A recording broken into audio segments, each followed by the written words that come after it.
Assalamualaikum warahmatullahi wabarakatuh. Salam sejahtera bagi kita semua. Bertemu kembali dengan saya, Advokat Hermansyah.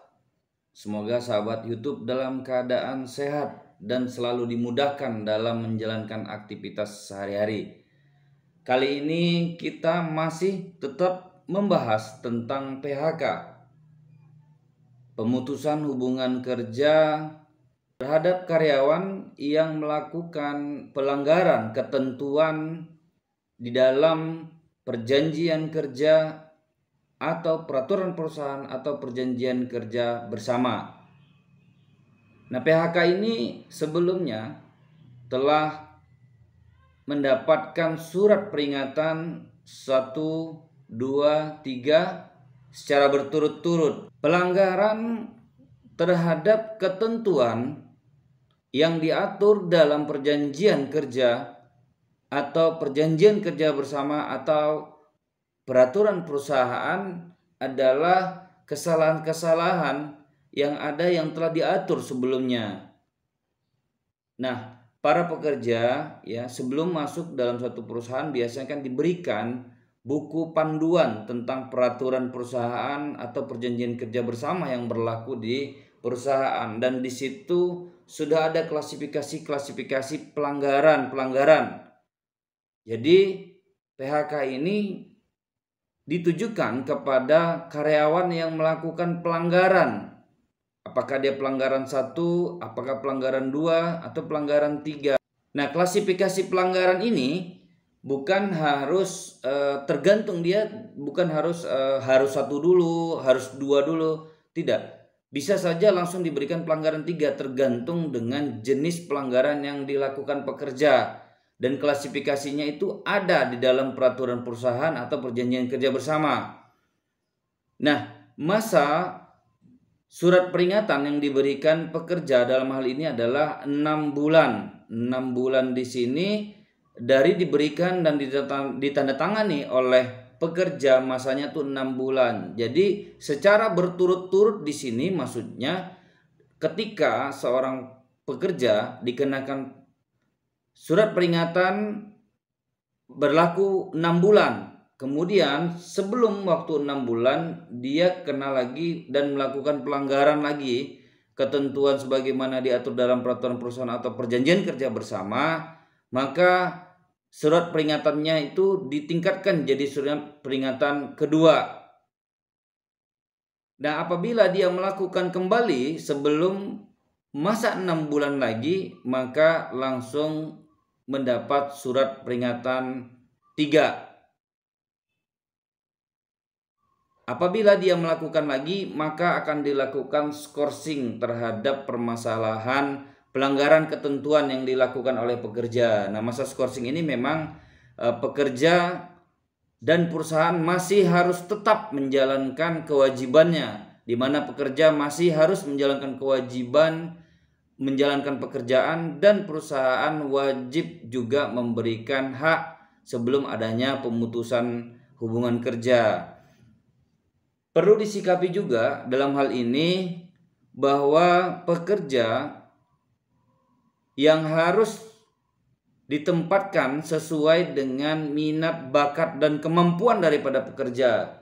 Jadi di mana tempat pekerja bekerja adalah sesuai dengan minat, bakat, dan kemampuannya.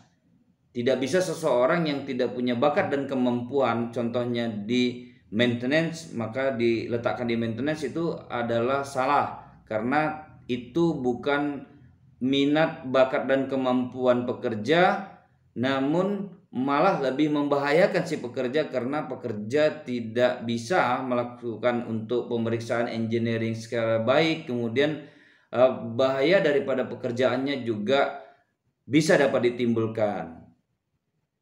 Nah, ketika pekerja berhadapan dengan seperti ini, maka perusahaan boleh melakukan PHK ya setelah tadi melakukan kesalahan ketentuan yang ada di dalam perjanjian kerja atau perjanjian kerja bersama, kemudian telah mendapatkan surat peringatan 1, surat peringatan 2, dan surat peringatan 3 secara berturut-turut, maka pekerja dapat dilakukan PHK.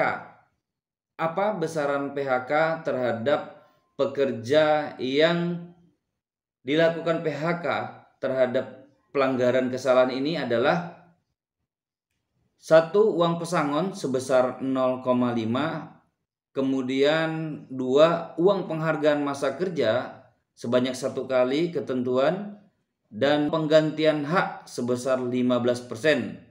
Itu adalah hak-hak pekerja yang di PHK karena melakukan pelanggaran dan telah mendapatkan surat peringatan 1, 2, 3 secara berturut-turut, dan biasanya akan dilakukan skorsing.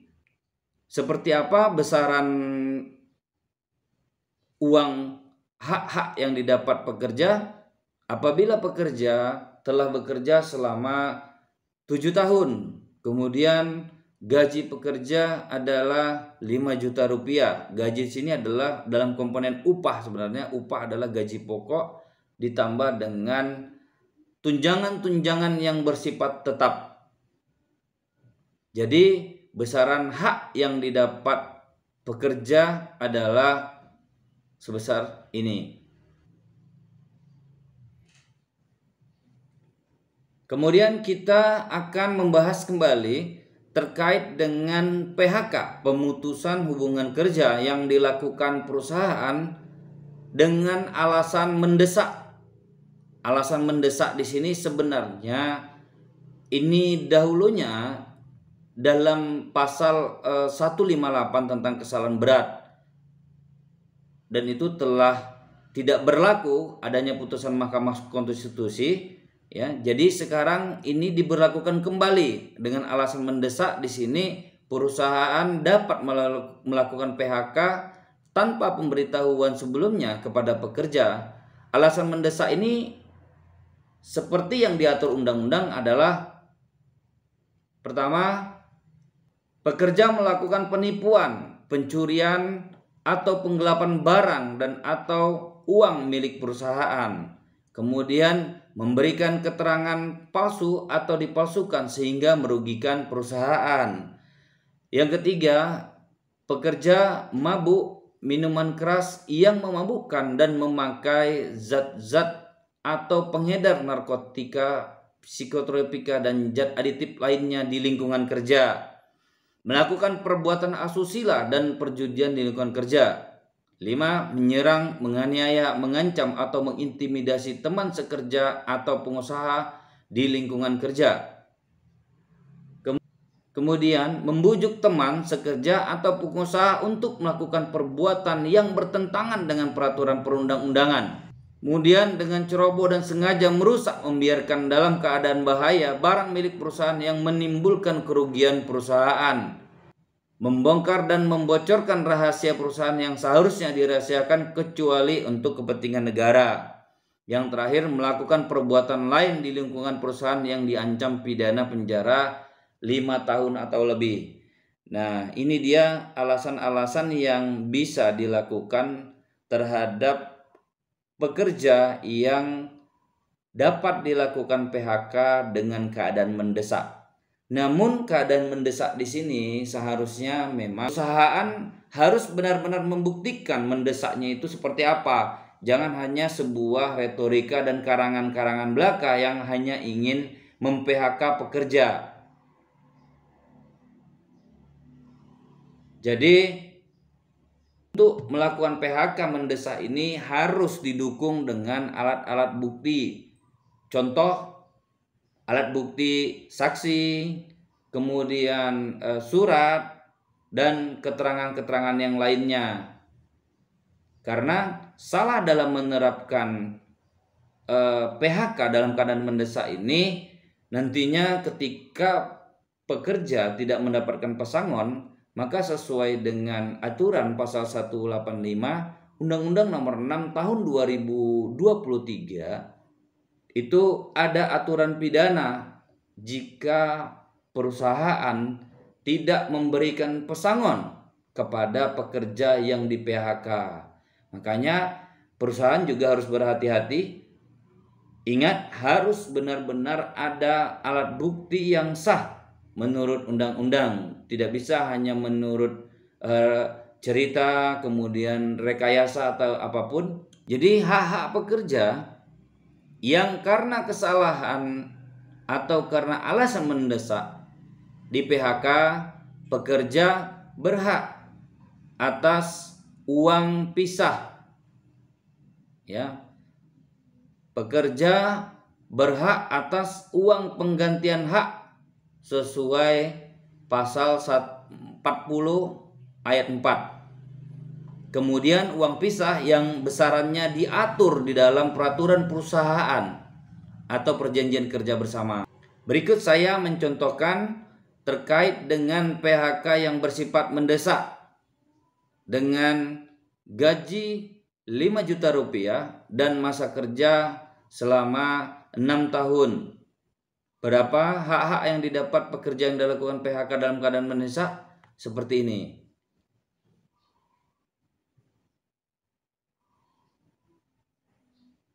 Demikian yang bisa saya sampaikan terkait dengan PHK karena pelanggaran ketentuan perjanjian kerja atau perjanjian kerja bersama yang berlaku di perusahaan setelah adanya surat peringatan 1, 2, 3 secara berturut-turut dan PHK kepada pekerja yang bersifat mendesak. Semoga bermanfaat. Terima kasih yang sudah like dan subscribe. Yang belum boleh like dan subscribe. Terima kasih. Assalamualaikum warahmatullahi wabarakatuh.